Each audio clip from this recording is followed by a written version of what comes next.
Hi everybody, and welcome to the AACA Museum here in Hershey, Pennsylvania, the sweetest place on earth.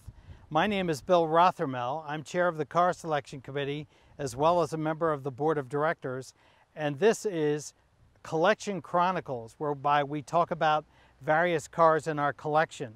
This is one of nearly 200 cars that we have available for you to see here at the AACA Museum at 161 Museum Drive, just off Route 39 in Hershey, Pennsylvania. This is a 1910 Buick Model 10. This is a very early Buick. The first Buicks were introduced in 1904. David Dunbar Buick really wasn't a car guy. Walter Marr was his chief engineer, and he was the car guy. David Dunbar Buick made his money in the plumbing business. He was the guy who figured out how to do a process called annealing, whereby porcelain was attached to metal, and David Dunbar Buick gave us the white bathtub. That is why so many early Buicks that you see are oftentimes finished in an off-white color like you see here.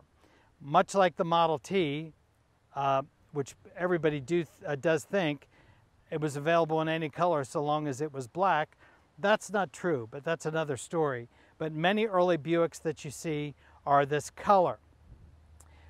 Cars were pretty basic at this time. They were called horseless carriages because they looked very much like a carriage. This was also known as the brass era of automobiles. The trim that you see on the car around the dash, the steering wheel, the headlights, the radiator, for example, they used brass trim on the automobile, and thus we call the car from the brass era.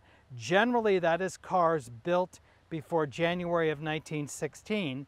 The Horseless Carriage Club of America recognizes cars built before that time as cars of the brass era. Something else that was kind of cool about this car, you got it in two-seat form, just the front two seats that you see here. Generally for $100 extra or thereabouts, there was a bolt-on rear tonneau or a back seat, which this car has. So rather than being just the two-seat Roadster, it has the additional portion of the body that was bolted on the car to give you 4-passenger capacity. Nobody was going to win any races with this car, don't get me wrong. This is a very, very pedestrian 4-cylinder engine, very simple automobile. These were built in Flint, Michigan, which was the home of Buick.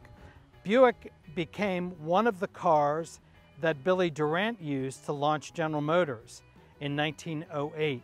And it was really the foundation of General Motors, which grew by leaps of bounds, at one point in time having almost 65% of the market for automobiles in the United States. Thanks again for joining us. This is our 1910 Buick Model 10 here at the AACA Museum Incorporated in Hershey, Pennsylvania.